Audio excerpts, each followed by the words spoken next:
Hey everybody, I'm Zoe. And I'm Chandi. And this is Bound by the Cloak.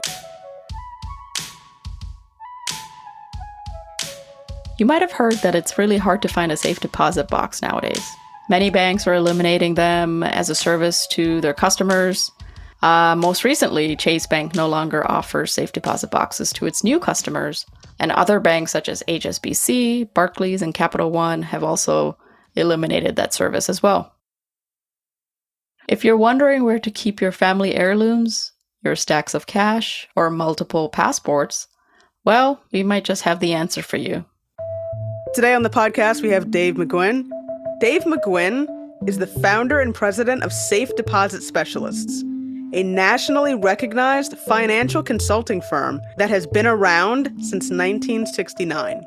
Safe Deposit Specialists offers safe deposit training, products, and services to the financial industry all across America. Dave, if you could introduce yourself and tell us a little bit about yourself. Super. I appreciate the opportunity to speak to you today. Just to introduce myself, I've got a company here in Houston, Texas called Safe Deposit Specialists. When I say Houston, Texas, that's a little bit incorrect because I only live in Houston, Texas on Saturday and Sunday. This is my office right here. Not sure you can see that, but I travel the entire United States. I go to all the states to present safe deposit training programs. Been doing it for about 40 years. Got started doing this many years ago when I was lifeguard in a swimming pool between semesters in college to become an architect. And in the third year of my college, on the pool I was lifeguarding, president of a local bank walked up one day and said, "Mr. McGuinn, you've been recommended to us by the superintendent of schools in this district as hiring you as a trainee for our bank." And I looked at that gentleman and I looked out at the pool and I had a little whistle around my neck. And I said, "You want me to give up looking at all these pretty ladies in bikinis to come to work at your bank and be a stuffy banker?" And he said, "Well, it does have a future." I said, "A little more than what you have here." And I agreed with him. So I went to work many years ago. That was at the early 60s. Worked at the bank for 20 years. And during that 20 years, I was fortunately promoted on a regular basis. And my final promotion was senior vice president cashier of the bank. In that position, they gave me a list of all the departments that would report to me in that position. And on that list was the safe deposit department. The safe deposit department is something I knew nothing about. All I knew was I had a vault in my basement that had 3,000 safe deposit boxes. I knew most of those boxes were rented by consumers. And I know I had a lady sitting outside that vault that had some keys in her desk. And together those ladies, that lady and those box owners used those keys to get in their box. And that's all I knew about it. Well, I figured there was something a little more. So I started doing a little research and found a seminar that was being offered by the American Institute of Banking, 6 weeks long, 3 hours a night, 1 night a week. And when I saw how long that program was, I started laughing. I said, "Who can talk about this simple service we have in our basement for that length of time?" So I signed up, went to that program for 6 weeks, 1 night a week, 3 hours a night. I was scared to death because everything I found out in that program, we were finding I was doing at my bank incorrectly. And we were setting ourselves up on a daily basis to be sued, and nobody in the bank knew that. Well, at the end of that seminar, I was fortunate to be made honor student. Not because I'm brilliant. I was scared to death. And I came back every day and started making changes. So in doing that, they asked me if I'd like to teach that course. I was president of the American Institute of Banking at that time, and I said, I'd be glad to. And I taught that course for 11 years as a banker, 3 hours a night for 6 weeks for 11 years. And in 1980, I left the bank. I left the bank to basically start my own company. And my own company wasn't related to safe deposit. It was opening new charter banks all over the United States. And it was a very successful company. I was there for about 10 years. We opened about 300 new banks. We were written up on the front page of some pretty national magazines. And because of that, I stayed pretty successful in that company.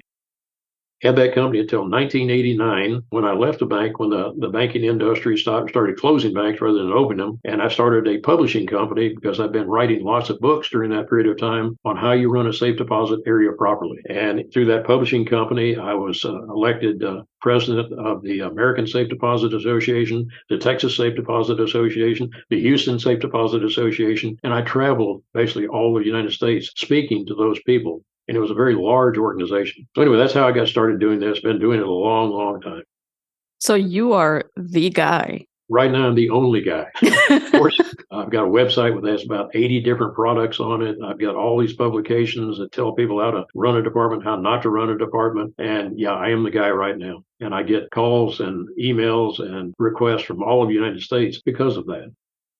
This is such a niche field, and you kind of entered it by chance, but what made you want to continue in it?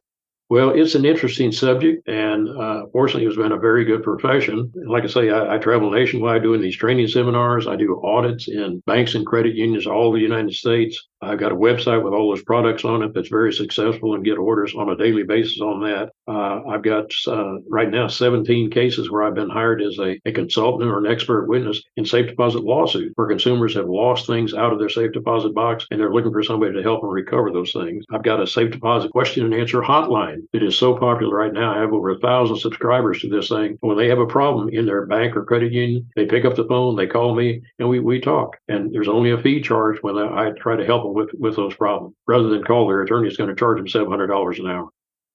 We talked about how you got into this field, but what is it that you actually do? What does your job entail? 90% of my business is training people on how to run and operate their safe deposit area and reduce their potential liability. This is the only service that a financial organization offers where they don't know what their liability is, and the liability is unlimited. If somebody says something's missing out of their box, what's going to be missing? What are we going to be sued for? $100 or $1 million? And those are the type of cases I get involved with. So it seems like safe deposit boxes are well known, but what are some of the biggest misconceptions people have about safe deposit boxes?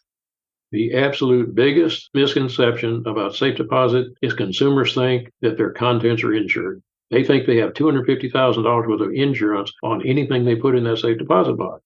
And the reason for that, when they walk into a branch office of a savings loan or a credit union, what kind of signs do they see on every teller location, every new account desk, FDIC insured and deposits insured up to $250,000 by NCUA, National Association of Credit Unions, FDIC, Federal Insurance Corporation? They think that applies to the safe deposit department because no one is telling them anything different. Because of that, I came up with what I call a no insurance disclosure kit that I thought was so valuable to these individuals. And it's being used now by thousands of financial organizations nationwide where we post signs right by the vault door. We put them in viewing rooms where people go in to look at their items. We put little desk signs right beside the FDIC signs that say insurance is your responsibility. If anything turns up missing out of your box, you need to insure it yourself, just like you would if it was at your home. That's the biggest misconception that exists all over the United States. So for people that don't know or don't use safe deposit boxes, what is a safe deposit box and what is a vault?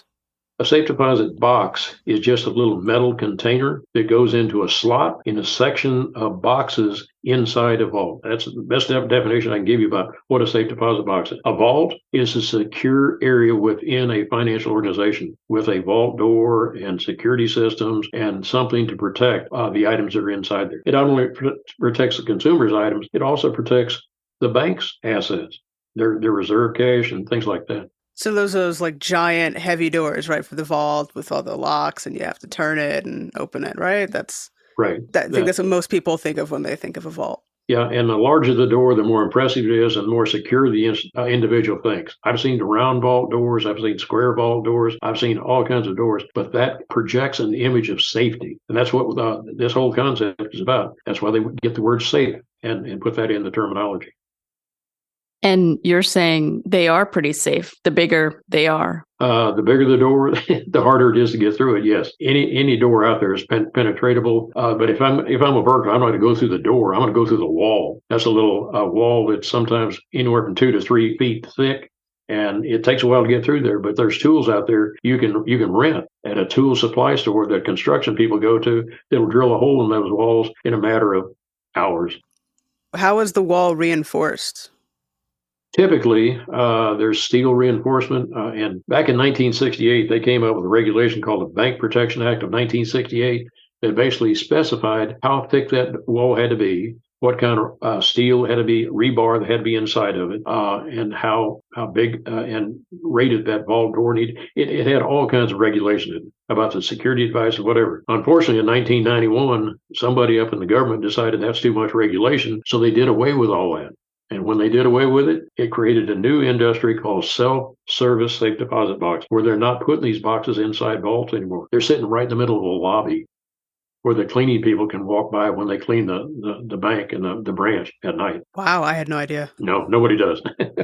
Is there a company that is known for making safe deposit boxes and even vault doors and vaults? Is that like a standard thing? There's several companies out there. The largest company is a company called Diebold International, and they're noted for their ATMs. They've got ATMs all over the world, but they also are a big supplier of vault doors, safe deposit boxes, security devices, and they're also a promoter of this silly self-service safe deposit boxes, which unfortunately is not safe. The smallest box you will probably find in any financial organization is a 3-inch by 5-inch by 22-inch container. That's the smallest one. And the biggest typical safe deposit box is a 10-inch by 10-inch by 22-inch container. That's what your selection is when you go in. And those prices on those things range anywhere from $25 a year for a small one to maybe $150, $200 a year for a big one. There's waiting lists right now for those boxes. And what are safe deposit boxes and vaults made out of?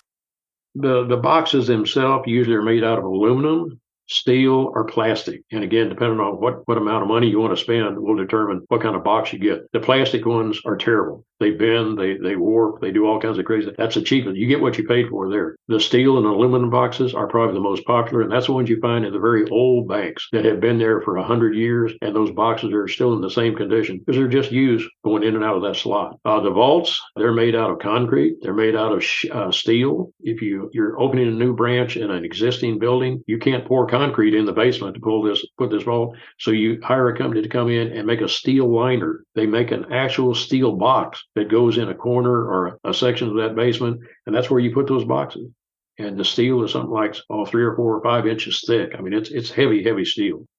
That's typically what you'll find in most branches. There's been a lot going on recently in terms of banks getting rid of safe deposit boxes. Can you tell us a little bit about that? I can, and I'm getting all kinds of calls and interviews and different questions about what's going on. And I'm getting calls from consumers that have got letters from their financial organization coming and close their box. And I'm a perfect example. I got a letter like that from my financial organization here in Houston that said, we're getting out of the business, come in and close your box. And I'd had my box there for 25 years. 25 years. I was a little upset with them because this is my business, by the way. And if they do away with it, my business goes too. So anyway, I went in and I closed my box. And I also closed every account that I had with the financial organization because I really didn't feel any value in having that box there, or my accounts either. So anyway, let me give you a little history about safe deposit. This is not a new service. This service started back in 1861, over 160 years ago, by a gentleman up in New York City named Francis H. Jenks. Mr. Jenks was an entrepreneur. He saw a need for a safe place for consumers to put their valuables, so he found a building. And he put some little containers inside that building, and he advertised this as the first safe deposit company started in the world, in the United States. And it was. So it was an immediate success because he guaranteed to all these consumers that if they came in and rented a box, they were renting a box in a burglar-proof vault. Burglar-proof. And he guaranteed that because he had armed guards with muskets on the top of that building to protect the entry into the building. And he said, if anybody tries to break in, we have boiling water on the top of that building that we're just going to pour that on them. And people believed him. And he was an overnight success. The following year in Boston and in Philadelphia, they started opening facilities there. And all of a sudden, the whole United States started getting peppered. And all these branches started opening all over the United States because it was successful. And the need was being filled. So that's how it all got started. And it has grown and grown and grown over the last 160 years into what the industry has today. When I was talking to a few people, I'm like, we're going to be talking to the only guy in the business. And they were asking if safe deposit boxes are no longer going to be offered, where do we keep our stuff? That's a good question. And the options are out there. And let me just mention, the people that are doing away with safe deposit boxes are not all the financial organizations. They're the big mega banks. Big mega banks like Capital One, Barclays Bank, HSBC, Citibank, Chase Banks basically sent out letters to 4,700 of their branches and said, we're getting rid of safe deposit boxes. Get rid of those boxes in your vault. So again, this is where the trend is going, but it's only with the big mega banks. I've also had conversations with Wells Fargo, Bank of America, and other large financial organizations that are also thinking about doing the same thing, which good and bad on this. They're not my clients. They don't attend my seminars. They don't train their people, and they're the ones that are getting sued right and left because they're doing things wrong. And that's another reason they're getting out of the business. As far as where do the people go when they get that letter from Chase or Wells Fargo or some other big mega bank, they go to a consumer bank. They go to their credit union. because those are my clients. Those are the people that have waiting lists now in all their vaults because consumers are coming in asking for this service. And the waiting lists are the big 10 by 10 boxes that I mentioned to you earlier, because that's what most consumers are needing, because they have a lot of stuff that they want to keep safe because they don't want to leave in their house. And consumers are now investing heavily in gold and silver and other precious metals. Where do you put that stuff? Not in your closet. You put it in a safe place, and that's a safe deposit box or inside of a vault. Speaking of what people keep in their safe deposit boxes, what are some of the most commonly found items that you've, seen in safe deposit boxes that people put in their boxes? The most common items that I see in most consumer safe deposit, I don't see them, but I'm hearing that these are being stored. They're estate and estate documents like wills and living trusts and physicians' directives, things that they really want to keep in a safe place. So if something happens to them, their family knows where to go. It's a central location. In addition to that, people are investing now in stocks and bonds and whatever. That's a place to keep those things. Real estate documents like deeds and leases and life insurance policies, retirement papers, things like this, paper documents. This is something that, again, they want to keep in a central location. So if something does happen to them, mom or their kids know where to go. Jewelry is probably one of the biggest things consumers keep in their safe deposit box because they don't want to leave it at their house for fear of a burglary or a break-in or whatever. And there's lots of cash being stored in boxes right now. And to clear up a myth right here, there is no law against keeping cash in your safe deposit box. The misconception that consumers have comes from an organization called the Internal Revenue Service. They have a regulation that says you will not conceal cash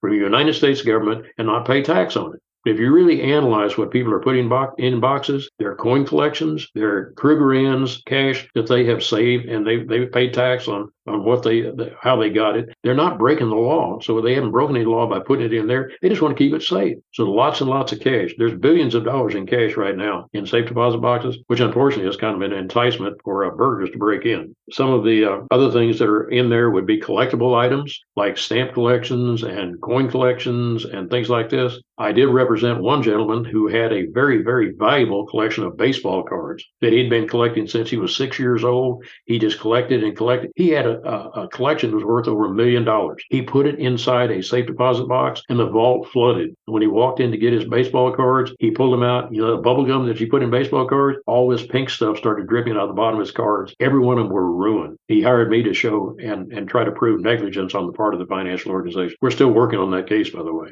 But again, there's a lot of things like that in boxes that if this gentleman had insured it, he would have had an out. He didn't, and that's the unfortunate thing. I mean, I have never thought about the fact that there'd be a flood or anything like that. I think the thought that I would have is that somebody would, try and gain access to my safe deposit box. But yeah, clearly there are other things that you have to worry about when you have a safe deposit box in a vault at a bank. Flood is even larger liability and exposure than burglary. I've worked with probably 250 banks in and around the United States that have all gone underwater. And it will ruin your day when you go in that next Monday morning, water starts pouring out of your vault behind your vault door. Is that regional? Like certain parts of the country prone to floods? So do they have like flood insurance? Do the banks need that? The bank have insurance, but it only insures their bank. It doesn't insure what's in that safe deposit vault. There's no way they can prevent water from entering the safe deposit. There's no waterproof vault. There's no waterproof door. There's no waterproof anything because water is going to get in. You've got conduits going through the wall that carry your alarm system and your phone system and lighting and whatever. Well, if your vault or your basement fills up with water, that water is going to get in those conduits. It's going to fill that little that vault just like a swimming pool. When you open that door, get out of the way because it's going to be a gush of water coming out and cover you. It's a mess. I've been there and worked with a lot of these institutions. Do most people have insurance on their items or they don't? I'm assuming they don't. The typical safe deposit renter is, again, that's the biggest misunderstanding. Unless it's properly disclosed to them, no, they don't. They just assume that if something happens, the word safe means everything in there is safe and I've got insurance. So it's kind of a misconception. So that's why that no insurance disclosure kit I mentioned earlier is so popular because that reduces the bank's liability. So if somebody comes in and says, you didn't tell me, well, Mr. McGuinn, I gave you a disclosure statement. I have signs posted everywhere. Why do you think we insured it? We can't. Because we don't know what you put in there. So there's no way in the world we can insure what's inside your box. So they have no idea what's in your box? No, and they shouldn't. The last thing in the world you want is an employee knowing what is in Dave McGuinn's box, because I'll guarantee you, if Dave McGuinn says somebody's missing, who am I going to point my finger at? Exactly. The little lady over there that I told her I had 15 Krugerrands in my box, and now they're all gone. So no, you don't want to know what's in those boxes. And I stress to my students and all the people who attend my seminars, just stay as far away from those people when they handle a transact. Put them in a private viewing room every time, and let them do their transactions in private, so we can't be accused of having knowledge. What are some of the biggest reasons besides liability issues that banks are getting rid of safe deposit boxes? The mega banks, like you said. Some of the biggest reasons started a couple of years ago. Remember the thing we call the pandemic? It was the biggest headache a financial organization had, because this is the only service that requires you to let the person into your facility. To get into a safe deposit box back in the pandemic, you had to make an appointment. You had to have a special protection for these people. Everyone was wearing face masks and rubber gloves and all kinds of crazy things. So again, it was kind of a struggle to offer this service to consumers. That's kind of where it started. Everybody started thinking, is this really worthwhile? I worked with some of the institutions where we built plexiglass hallways from the front door all the way to the vault area, just to keep these people away from everybody else and away from any germs or whatever. It was wild, and presented seminars on how to handle these transactions, how to set up appointments, how to protect the consumer, how to protect your employees, and how to really handle these things properly. Because again, it's the only service that requires you to let that person through that door. Everything else you can use by phone and text and emails and all these transactions, filling out loan applications, but not this service. It requires you to be personally present to let those people in. That's where it all got started. And then we had a lot of concern about the construction costs. To build a safe deposit vault or offer a safe deposit, you got to build a vault. The most expensive square footage you can put in any financial organization is the vault area. Every other department, every other section of that building is moderately expensive, but you figure you got to pour a concrete vault. You got to go out and buy a big steel door. You got to put in a security system. Then you got to house it with thousands and thousands and thousands of dollars worth of little bond boxes with a little bond tins in it. So by the time you add all that up, it's a very expensive endeavor. So they started thinking, well, why are we spending all this money? We're not getting a whole lot of income out of it. $25 a year for a little tiny box.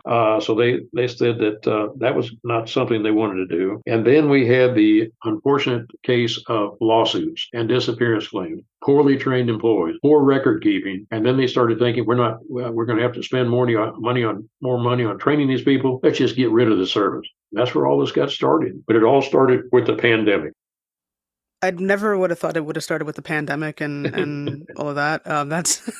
That was a very, very busy time for me. It just created turmoil in the industry. And so how did the consumer handle situations with their safe deposit boxes during that time? I mean, obviously the banks are handling things, trying to put in safety measures and expensive ways to allow people to get to their safe deposit boxes, everything that you have to do. But yeah, how did the average consumer deal with that reality of having to go through so many different steps just to get to their safe deposit boxes during the pandemic? They didn't have an option. They had to accept it. And with all the publicity and all of the warnings and the things that they were reading and seeing, they accepted it. And they just went kind of along. Well, they didn't like it, but they accepted it, and they made their appointments, and they showed up on time. If they missed the appointments, they got really upset because now they had to wait to make another appointment because they had people waiting behind them to get in, to go in. It was a pretty traumatic time for all the consumers and the banks. We talked about the most commonly found items. What are some of the things that people don't really think they'd find or don't really think other people would put in a safe deposit box? One of the most unusual things, not unusual, but probably one of the creepiest things, the ashes of the dearly departed. When you have your ashes put in a little urn, the urn doesn't fit in the safe deposit box, so they were dumping the ashes in the little containers. And the poor bankers, when they drilled that box for past due rent, were pulling that thing out and they were opening it up. All they saw was the ashes. And I kept cautioning them. I said, that's not drugs. Do not reach in there and start sniffing or tasting that stuff. That's the ashes of sweet Miss Tilly when she passed away. So that was some of the things I was hearing from the bankers they were locating. We found the umbilical cords of little babies in little Ziploc bags. They don't want to throw those away, so they threw them in there. We found a lot of false teeth. When you have a new plate made, you don't want to throw the old one away in case the new one breaks. So they put that in the safe deposit box. I had one financial organization call me, and they found deer legs wrapped up in white butcher paper that were stuffed inside this large safe deposit box. And the most unusual and the most valuable thing I've ever heard any financial organization was found right here in the state of Texas. Teddy Roosevelt's Rough Rider hat was found in a drill past due safe deposit box. Okay, And that one's kind of cool. I got a call from that bank that said, "What do we do with this?" And I said, "You call the historical group, and it's in a museum now in Austin, Wow, on display." that's But for some amazing. reason, they either just forgot about it or the people died or whatever, and it became unclaimed property in our state. Those are just a few of the things that I've heard about. Some of the things I can't tell you in this interview that we found that should not have been put in a safe deposit Oh, box. I can only imagine. One guy kept all of his Playboy magazines in there. He spent a lot of time in the viewing rooms when he came into the bank. Oh, you can do that at home. Yeah, That's we're not sure what he was doing at the bank. Go ahead. wow. Okay. Who had Roosevelt's hat? Teddy Roosevelt's Rough Rider hat. Yes, That's amazing. that's cool. That's- That's cool. Coolest thing I've ever heard. Yeah. Obviously, if people aren't paying right on time for their safe deposit box, then, I assume the contents would then be up for auction. If you don't pay and you don't redeem after your box has been drilled, it is reported to the state as unclaimed property. And the unclaimed property division in every state, your state, my state, all of the United States, has thousands and thousands of pieces of contents that have come out of boxes, or the cash that they actually auctioned the things after they received them and put that in a database under the name of Dave McGuinn. I know that because here in Texas, I looked at their website and I put in my name just as a search, and I found my name. Had no idea why it was there, but I had $60 on deposit with the state of Texas. I filled out the little form to redeem my $60, and they sent me a check. Following week, I went back in and I found my son's name. And I called my son and I said, "Hey, boy, are you aware you got something like $600 in the unclaimed property department database?" I said, "You need to fill out a form." To show you how intelligent my son is, he said, "Dad, that's a sting operation. They get you for all your unpaid parking tickets if you make the claim." I said, "Oh, okay, just leave it there." And it's still there right now, as far as I know. Anyway, it's something that consumers need to do on a regular basis. Just check all your family's names. And I found nephews, I found cousins, and I found all kinds of people that have it comes from life insurance policies, companies and insurance companies. It's a vast database. Yeah, I've looked myself up and family Did you members. find yourself? Yeah. Good. Chanda, you need to do that. Do what? There's the every state has like a website. You go in and search your name, and it'll tell you if you have unclaimed property. Usually it's money or something like that. It's interesting to see how many names are on it. Thousands and thousands of names. Yeah. What are some things that you as a professional think people should keep in safe deposit boxes, but most don't? My standard stock answer is anything you consider valuable and irreplaceable and hard to replace. Those are the things you need to keep in a safe deposit box. Sentimental items, medals, rewards, things that you really want to keep safe and pass on to your kids and their kids and whatever. So it just doesn't disappear. But that's my stock answer. But again, anything you like, your estate documents, your medical documents, your retirement documents, your real estate documents, that's the safest place in the world you can keep those things and have easy access to them. The one thing you don't want to put in there is your passport. Unless you just travel once a year. If you travel a lot like I do, keep that passport out, because your bank's going to be closed on Saturday or Sunday maybe, and you're going to be leaving on Monday, and you're not going to leave without that document. You're going to miss your airplane flight too. I can tell you that for a true story. Always have that with you. Absolutely. What are some of the challenges that banks have in monitoring safe deposit boxes and vaults?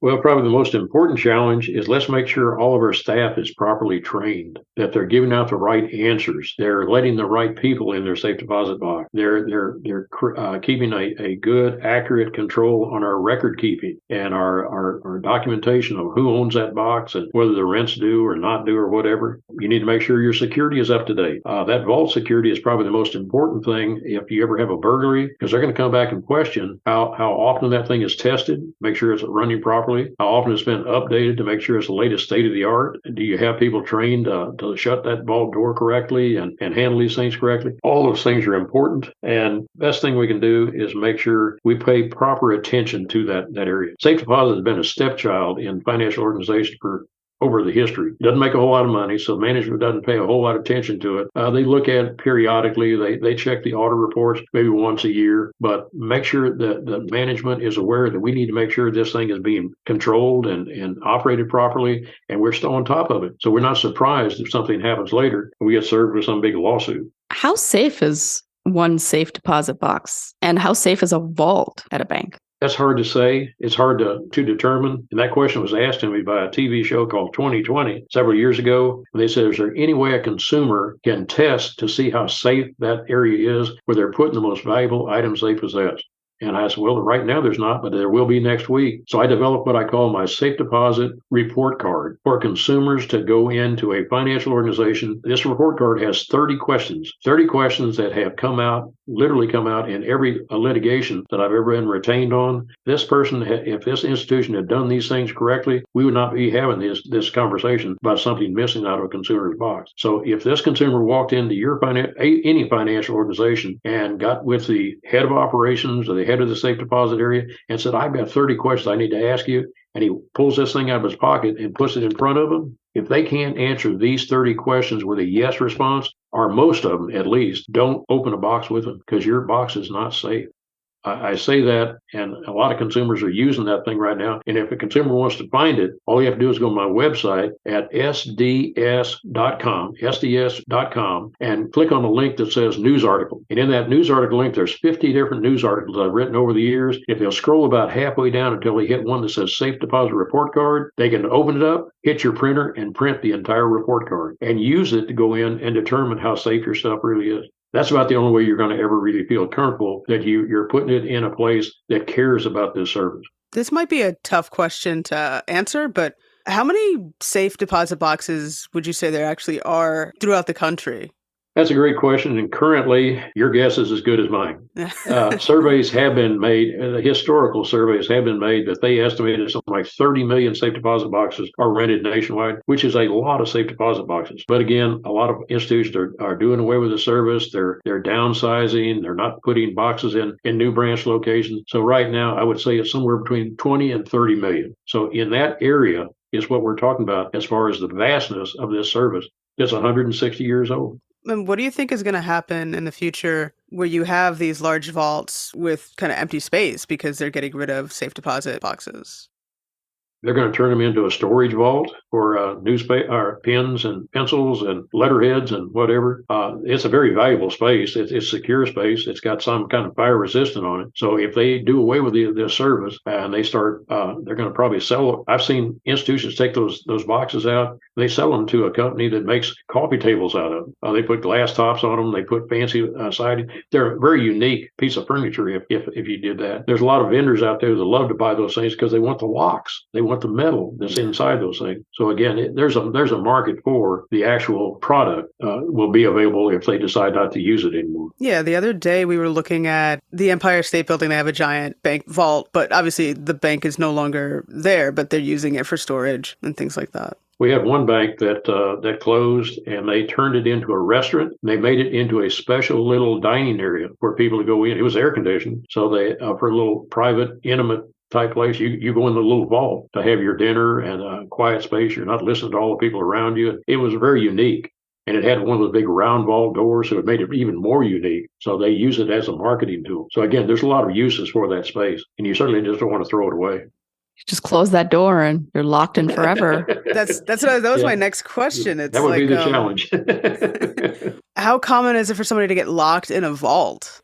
I've heard of several cases, and it will ruin your day when it happens because there's a time clock that is set. And that time clock says you can't open that door until the following morning. The beauty of what I'm just saying, though, there's a way around that. There's a little latch on the bottom of that time clock that if you can communicate with them, and you can, to an emergency ventilator that's usually required on the side of that vault, you can tell them how to operate the little trip lever on the bottom that will take all those time clocks back to zero. And that will allow someone on the outside to get access. But you have to be able to know they're in there. So usually these financial organizations will put some kind of telephone or some kind of communication device in there in case of an emergency. And if you ever had a robbery, that's where the robbers put all the bank employees, and they shut that door. So again, it's kind of scary. Wow, because then I figure since the walls are so thick, you really can't hear from the outside or the inside. If you scream loud enough, you're going to hear those people inside that vault. Nothing is soundproof in there, and you will be screaming pretty loud. I know we're talking about safe deposits, but in terms of vaults, and since you've traveled across the country, have you traveled internationally and looked at different vaults and how they're made in different countries? I really haven't. I stay so busy right here in the United States, I haven't had time to do anything. I have been invited over there. We had a real large vault break-in a couple of years ago over in London. And right after that break, $300 million worth of diamonds disappeared out of that vault because it was being utilized by a large number of jewelers to store all their excess inventory. $300 million. And these guys got away with it. They escaped. I got calls from that organization. I got calls from some of the institutions over there that invited me to come over and train people on how to set up proper security. And by the time I quoted my fees for traveling to London and whatever, they decided they'd try to find somebody locally. Now, whether they did or not, I don't know. In the U.S., what's your favorite vault that you've seen? The one that I designed in Baytown, Texas, several years ago. I was doing a project for the bank that was remodeling the entire facility. They were building a new building and they were remodeling their old building. But in the new building, I got a call from the chairman of the board and said, Mr. McGuinn, he said, I know you specialize in bank equipment and safe deposit and whatever. We want to find the most beautiful round vault door there is in the world. Can you help us? And I said, well, I think I can. So I got on the phone with a lot of my contacts and I started calling all over the United States, and I found about 6 different doors. Big, massive round vault doors, 150 years old. And I called him back and I said, I found all these doors. I said, when would you like to see them? And he said, tomorrow. And I said, how many do you want to see? And he said, I want to see all of them. And I said, well, I'm not sure I can arrange that. He said, yes, you can. You meet me at the airport tomorrow morning at 6 o'clock. I have a Learjet. We're going to fly to all these different places and we're going to see all these vault doors. So we flew to about 4 of the 6 locations up in New York and all over, down in Florida and all over. And our 4th stop was a small city in Oklahoma. And when we flew into the airport, the vendor in that location met us at the airport, put us in the car, and he drove us to the police station. We all got out. We saw a police department on the front. And I said, what are we doing here? And he said, the bank moved out of here and they donated it to the city and they turned it into the police station. They've got a big vault door in there that I want to show you. We walked into the most gorgeous vault door you ever saw in your life. And my client came in and he loved it. So I got the vendor off to the side and I negotiated with him. He wanted something like $300,000 where we got it down to $100,000. And he said, that's what I want. And I said, okay. So anyway, we bought the door. We had it shipped from, I think it was Tulsa, Oklahoma, down to Baytown, Texas, on a rail car. We got it to his location. This thing is so heavy and the soil condition in his lot was so bad that we had to build a railroad track from the street to the location where this vault door was going to be placed. So we rolled that thing up, and once we got it in place, he said, it doesn't look good enough. He said, I'm going to have everything gold plated. And he spent another several $1,000s on gold plating on it. It had to be the most gorgeous vault door you ever saw in your life. So I did some research on the vault door and found out that door moved every 25 years. It was over 100 years old. It had been moved 4 times, but it just so happened the 25-year span was between all the moves, and our move was 25 years later too. But it's a gorgeous door. And I made a plaque for their open house that gave the history of the door and all the different places they've been. And it was kind of a neat story. One of the neatest consulting jobs I've ever had in my life. That's really cool. It sounds like a fun, but still very involved project. Yes, it was. It was very involved. Yeah, but I'm sure it's a very beautiful door. What other kinds of stories do you have? I mean, in terms of vaults or safe deposit boxes, what are some of the most interesting experiences that you've had or stories that you've heard?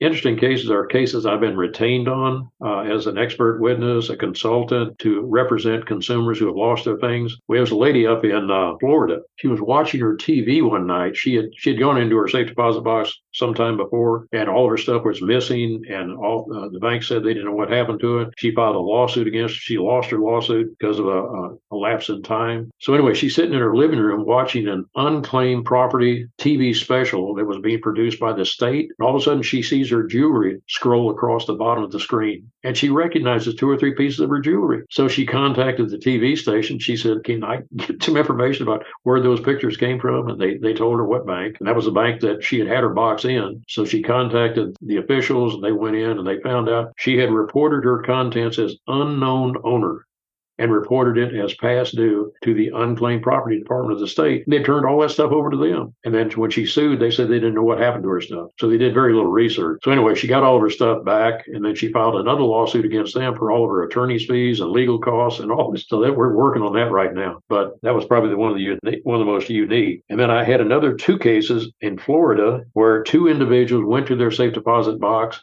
They pulled out their container. All their contents were missing, and all that was left in their box was a broken safe deposit lock. In one of the boxes, it was a broken Mosler safe deposit box, which is a very large company. And another box was a Diebold broken safe deposit lock. And all these two different people, two different branches, 30 miles apart, with the same branch of a large mega bank. And so anyway, both of these people hired me as their consultant, and we have lawsuits pending now against this mega bank for lack of security and whatever. And I have a feeling we had a dishonest locksmith involved in this, because who has a broken safe deposit box lock? And who services these branches of this big mega bank 30 miles apart in these two different branches? So anyway, that was a very unique situation. Last year, we had a unique case in California where the DEA, the FBI, the United States Postal Service, and the local police department raided a safe deposit vault. But they got inside the vault and they opened up and cleaned out 1,500 safe deposit boxes that belonged to consumers. And they inventoried all this stuff and they put it in some kind of crates and whatever, and they hauled it off. But all these consumers started showing up, and then the TV reporters started showing up. They started calling me, and we had a lot of TV specials on it. And it turned out the FBI was following a couple of drug dealers who were doing money laundering, and they were following them to this vault location. It wasn't a bank, and it wasn't a credit union. It was a private safe deposit company that is not regulated by anybody. And the ways that they opened their safe deposit boxes for these consumers is if you walked in and said you wanted a safe deposit box, they said, "What name do you want it in?" And I want it in the name of Mickey Mouse. And they put that box in the name of Mickey Mouse. They didn't require any social security numbers. They didn't require any identification. And Mickey Mouse and a PIN number is how you got inside to get your stuff out. Wildest thing I've ever seen in my life. I know this because after the third TV special that came out on this, I had another client who was going to open another private safe deposit company in the same city in California. And he called me and says, "Dave, I saw that on TV. Forget it. We're getting out of this business completely." And I said, "I don't blame you a bit." And I get many, many calls from consumers all over the United States because of what you're hearing and seeing and reading about larger banks getting rid of this service. And these people are saying, "We're just going to give them a replacement a location to put their stuff." And they're opening these things like crazy. And when they called me and asked if I'd like to be involved, and I said, "Only if we do it right." I said, "If you want to do this Mickey Mouse stuff, I don't want any part of it, because if you get raided, you're going to blame me for setting your department up like this." So I've worked with about 50 of these organizations around the United States, but every one of them has promised they will follow my instructions, follow my guidelines, use my publications on how to run the department correctly. And so far, none of them have gotten raided. How common are those private companies? How common? I get about 3 calls a month. That's how common they are. They're consumers. They're large investment groups that think they're seeing a niche that's not being filled by the banking industry. And they want to jump on it. And I said, "Well, before you jump, let me give you a little book. I've got a book that says the pros and cons of opening a private safe deposit company. You buy this book from me. If you still want to open this book after that, I can help you. But if we can only do it right, but not if you want to do it the other way." Do you think that's a good option for consumers? A good option if they're doing it right. And again, those questions, that little report card would be a great thing to walk in before you actually rented a box. Hopefully in the correct name and with your social security number and all the things that you should be doing. But you got to check it out. And again, that's about the only way I can tell you that you'll know how they're actually running the department if they answer those questions correctly.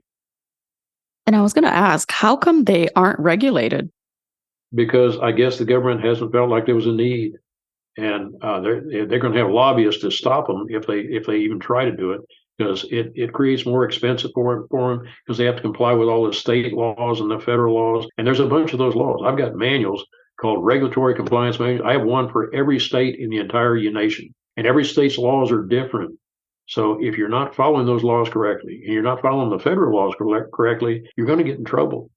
And if regulators come in, you're going to be fined and penalized for not doing it correctly. So they really don't want any regulation.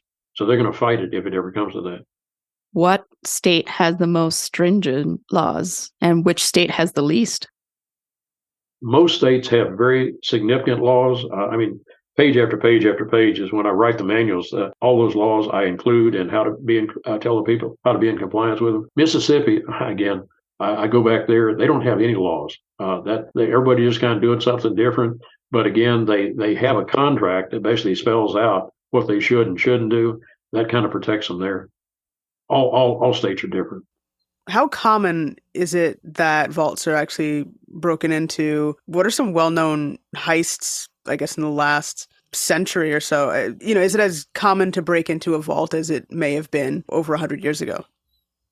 New York is the nation's leader in vault break-ins, and they think the mob is part of that up there. I know that because I got a call from the TV show called Inside Edition, and they asked me, "Have you heard about all these break-ins up here in the state of New York where they're located?" And I said, "Yeah, I have. I'm getting calls from consumers who want to sue the financial organization because their security was terrible." And in those break-ins, they're kind of unique. These individuals are getting up on top of the branch facilities, and they're building little black lean-to buildings up on top of the roof.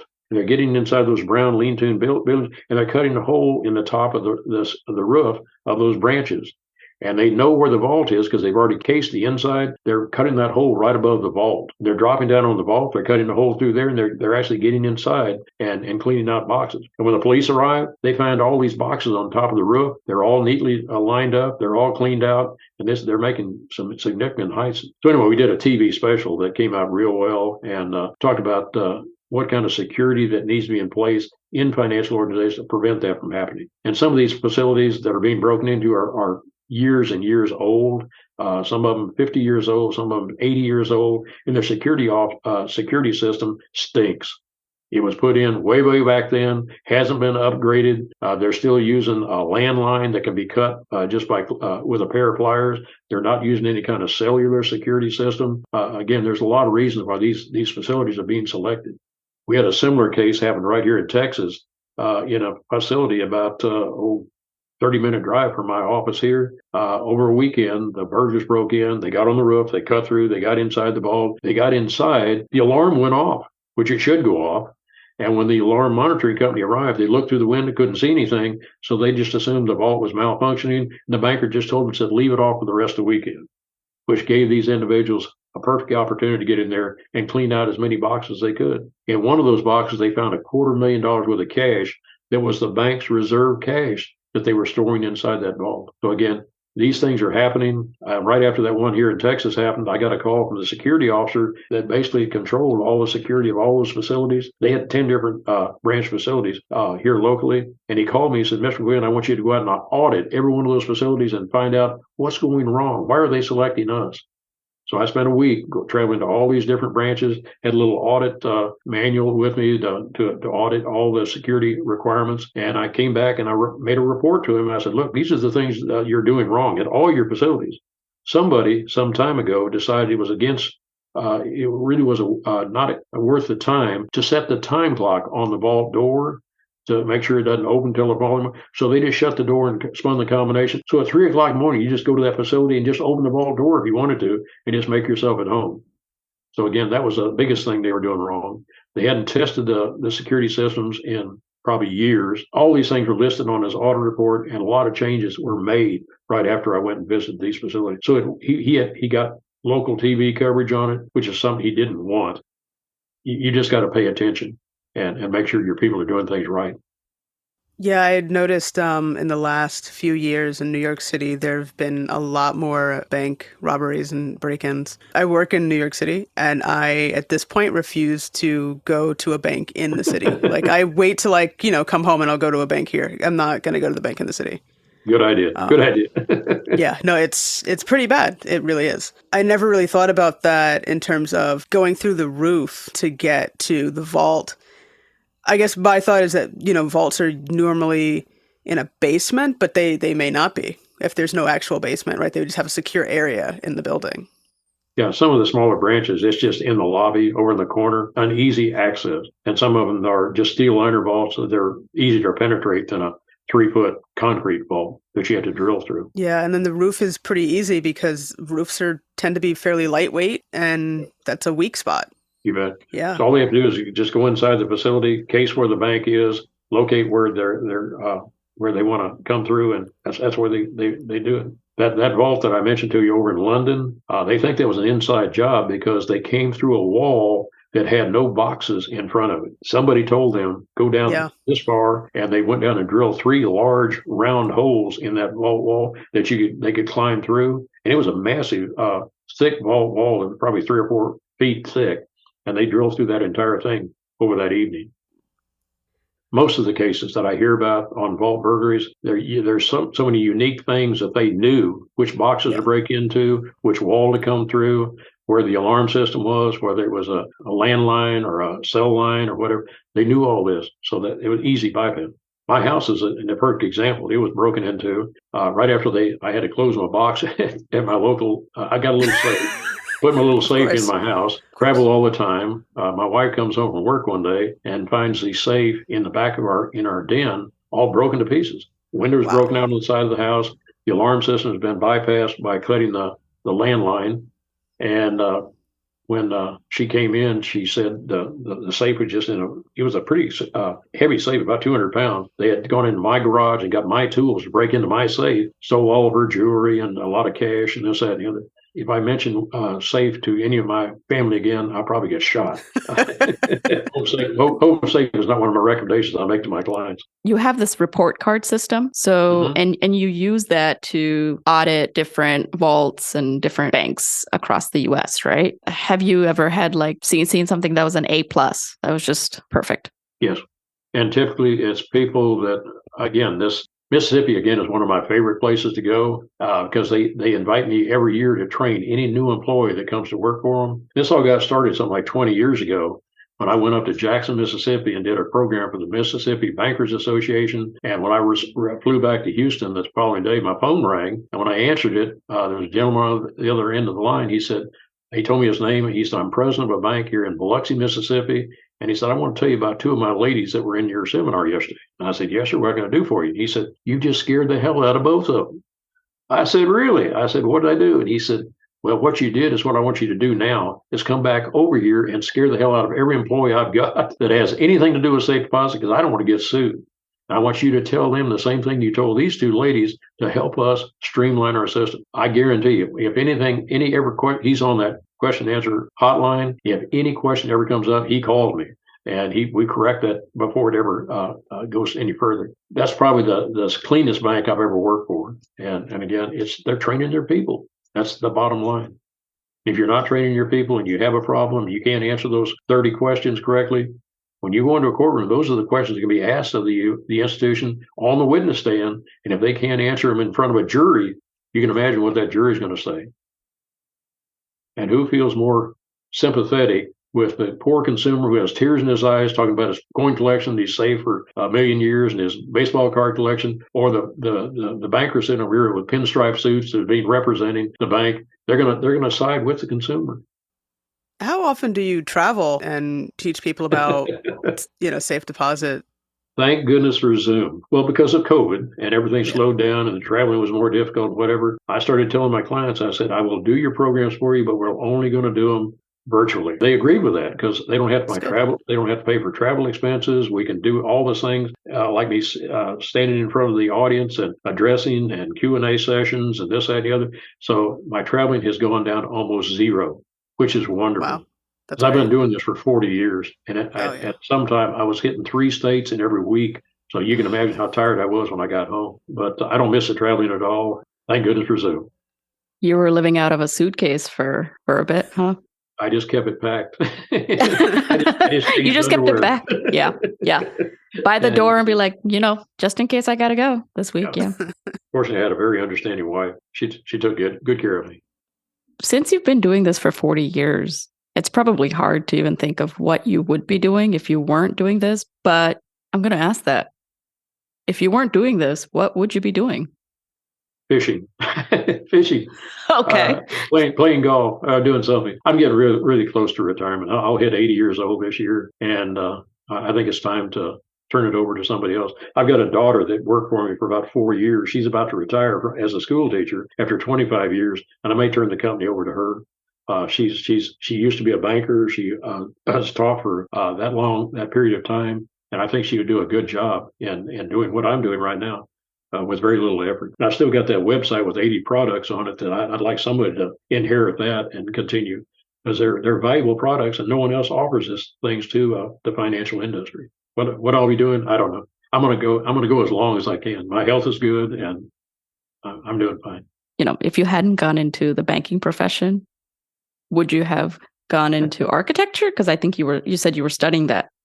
I had 3 years of architecture training. I loved architecture, and then that swimming pool incident took me away from it. I just enjoyed drawing, and sure, I would not have been made it as good a living doing that, but I enjoyed it. Could have intertwined the two, banks and architecture, design banks, and that would have, yeah. The first company I started when I left the bank in 1980 was a company called Consultec.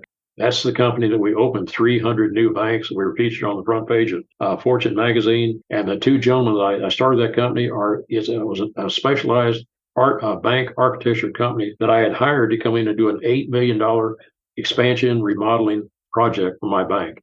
And I was in charge of that. And they saw how much I enjoyed it. And they got me off to the side one day and said, Dave, we'd like you to join us and start a new company within our company that will have banker talking to banker. And help them with their master plan and this, that, and the other. And I said, that's great. My wife agreed to it. They gave me a 2-year contract, and I jumped out there, and it was an overnight success because no one else was doing it. I was helping them buy their equipment. I was helping them hire their president. I was doing their security systems. I was setting up their safe deposit area. And in addition to that, I was doing these seminars on the side just as an additional service we could offer to the. So when I left there in 1989, the safe deposit business still had grown and grown and grown. And then after I left there and I could devote 100% of my time to it, it just exploded to a nationwide deal. It's very niche. So yeah, I think there's definitely like still room like within like working and designing banks and banking. Like we had 80 people in our architectural firm and design firm and our construction management firm. And I had 5 people in my consulting part under Consultec. So together we worked together on every banking project. That's all we did was banks and credit unions. That sounds like fun. It was great. It was fun. It was a fun time. It was 10 years of fun. Wow. We had offices in Austin, San Antonio, Bronzeville, and Houston. So I made a circuit every week around and around and around, just basically servicing clients. Then we started branching out in Louisiana, Oklahoma, New Mexico, and it just grew pretty fast.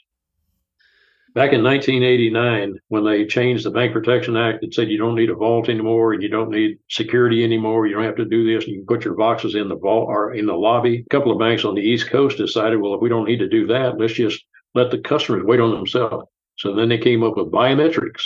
So if Zoe or Chandy came into a financial organization and said, I want to rent a box, they either did a scan of your hand palm print, or they did a scan of the iris of your eye, or they went to a PIN machine, you put in some kind of PIN number to open the day gate on the vault. Okay, that's all that was for, is just to give you access into the vault. Then they went with single key operation. They gave you 2 keys to a box, but the guard key, the keys that the bank would have that would be used for dual control, they did away with that. And then when you wanted to get in your safe deposit box, you came up and you identified yourself biometrically, got inside the vault and went to your own safe deposit box, unlocked the door, did your transaction, put your box back in there and left. That was self-service. And then when they came up with the idea, well, why are we building these vaults and why we need all these PIN numbers? Let's just put the boxes out in the lobby and we'll just let the people go to the lobby right in front of the teller line. You can just line up for that too. And one of the bank's clients over in Louisiana called me one day and said, we just bought 6 banks in the state of Louisiana, and we just found out they all have self-service boxes and scared them to death. They said, would you come over here and look at these operations and tell us what we need to do? So I drove over to Louisiana, went into all 6 of those branches. In one of the branches, the boxes are right outside the lobby, or in the lobby, right in front of the teller line. And I asked the branch manager, I said, what is your security on this? He said, well, we have 24-hour closed-circuit TV watching those boxes so no one will mess with them. I said, really? I said, show me how that works. So he takes me back into a supply room with the letterheads, the ballpoint pens, and the pencils. And we find this little shelving unit. And it has the TV monitors up here. It has the little toggle switch control boxes down here. And I said, where are the boxes? And he looked up, and he had about 6 monitors, and the one black monitor was the camera that watched those boxes. It was out and hadn't been working for who knows how long. So they didn't have any film record of what was going on. So anyway, they had to correct that. The next branch I went to, the boxes were in a long hallway in the back of the facility right by the restrooms, just lining the hallway. No security, no monitoring, no nothing. Another one, they had taken an office space and just put the boxes, stuffed them back in the corner, and they let the people go in and out of the office space. So anyway, needless to say, I wrote a little report back to the bank, and I said, this is what you need to do. You need to spend some money because you're going to have to build vaults in every one of these branches to tighten up the security. And you're going to have to get a security system to keep the cleaning people away from these boxes at night. This is what I was finding as I travel around the United States. Went out to Colorado to do a big program out there, and one of the ladies in the audience says, and I talk about self-service boxes, and he said, you need to visit the bank down the street. I said, why do I need to do that? She said, they're offering this service 24 hours a day, 365 days a year. I said, how do you do that?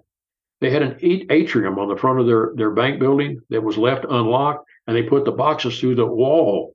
And you came at 3 o'clock in the morning if you want to get your jewelry out with no security, no monitoring, no nothing. This is the crazy things that bankers are doing out there without knowledge of the exposure that they were creating for their own institution. Self-service boxes, just frightening. Got an $8 million lawsuit that I was hired on. I got a $3 million, and both of them they lost because they couldn't prove that they offered a service that was safe. On the $8 million, the insurance company declined coverage because they came back and told us, you lied on your application, you didn't prove this thing was safe. So they're sitting there with an $8 million loss and no insurance coverage. The next one went to the Illinois Supreme Court, and the Illinois Supreme Court overruled their only defense, which was a contract that says we're not liable for any loss that the consumer had. They overruled that contract. So they were hit with a $3 million loss there. So they're very expensive mistakes. Yeah, because they're being very hands off. It's kind of, we have nothing to do with this. This is your box. You just go get your valuables yourself. They're thinking they're saving money. They don't have employees involved. They don't have forms involved. They don't have anything involved. The consumers are taking all the risk. And they're doing it because these salesmen are telling them you just have to have a contract that says you're not liable for anything, which is not true. And what we were finding in some of these places that were using the palm printer, the more jewelry you wore on your fingers, inaccurate, the machine was reading. If you got your PIN number, thank goodness, you're not going to get in. So is it like there's multiple steps to getting in, or is it usually just the one, like a PIN or the eye scan or fingerprint? Well, the worst case was no identification was required at all. And that happened in a real small town here in Texas. They called me in to do an audit. When I got inside their vault, I found a stick, one of these long wooden sticks with a key hanging off the end with a little key ring on the end. And it was hanging on a hook. And what they, like you go into a restroom or you go into a service station, you need to use a restroom, you run to the door and it's locked. You run to the attendant, he hands you this key on a stick so you don't take it home with you. They decided that would make a wonderful self-service operation. So they wrote the instructions on the side of the stick. Use the key on this stick, open your box, look at your stuff. When you get through, shut the box door back up, hang the stick back up so the next customer can use it, and just leave the vault. Why they asked me to go in and do an audit on this, I have never figured out, because I took all this information to the bank president, and I said, sir, this is how you run your department. Are you aware of that? Oh, yeah, we've been doing that for years. And I said, well, if you ever have a case against your institution, you're going to get in trouble, because I said, you're letting people inside the vault unattended, unsupervised, and they've got access to everybody else's box in there. And by the way, you can buy tools on eBay that will open every box in that vault in a matter of seconds. A matter of seconds. So if you're in there with a guard key and you have the tool you just bought on eBay, you're in those boxes immediately. I told him the problem. He said, Mr. Gwynn, he said, this is a very small town. I know everybody who lives in this town. Everybody in this town loves me, and they will never, ever sue me. I said, okay. I left. They're still doing it that way. They'd love you, but still sue you. Trust me. That's absolutely. I mean, it's a little scary. You think that your items are going to be safe because you're putting them in a safe deposit box in a vault, but or not even in a vault, obviously, in some places. But, it's good to know, what measures are in place. And the checklist is obviously important for definitely having a safe deposit box and seeing if your own items are secure, and to just know that, banks do have these audits and do want to make sure that their vaults and safe deposit box areas are secure and what they can do to improve as well.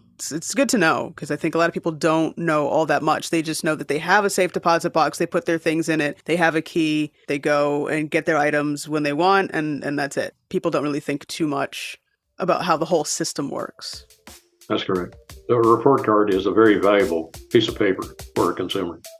Yeah, and as the only person who does this, I mean, thank you for doing what you do. It's important, keeping banks accountable. It's very rewarding, Chandy. I get thank you notes from people who have been in my seminars that have gone back and they've made changes, and they feel more relieved that they're now responsible for a department that they're not going to be personally sued in. Thank you for doing this. We really appreciate it. Thanks, Dave. You bet. We're talking to both of you. We'd like to say thanks to Dave McGuinn for giving us valuable information about safe deposits, vaults, and keeping your personal items safe and protected in today's world. That's it for this episode of Bound by the Cloak. Thanks for listening. You can find us on Apple Podcasts, Google Podcasts, Spotify Podcasts, wherever you get your podcasts. And if you aren't following us on social media, you should. We're on Instagram and we're on Twitter. Thanks for listening. We'll be back in 2 weeks with a brand new episode. See you next time. Be safe. What she said.